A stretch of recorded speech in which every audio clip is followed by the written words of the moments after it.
Hi everybody, I'm George Homan from Turfscape, and want to talk a little bit today about why we do a morning huddle every day.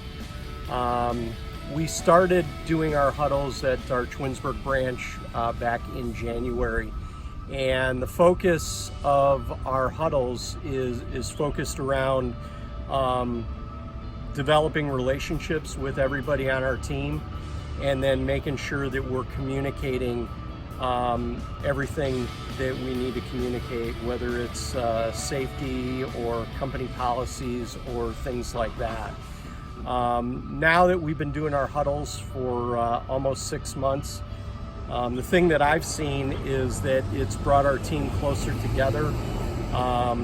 We get to know a lot about all the members of our team. One of the benefits that we've noticed from our morning huddle is that our employees don't want to miss what is said in the huddle, and we've noticed a significant increase in people being to work on time.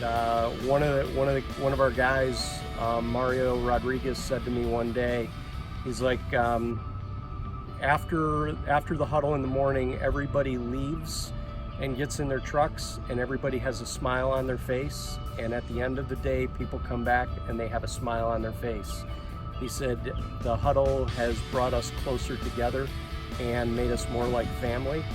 And that's what our goal is, because at Turfscape we focus on making a difference in people's lives, and we feel that our morning huddle is something that's helping that.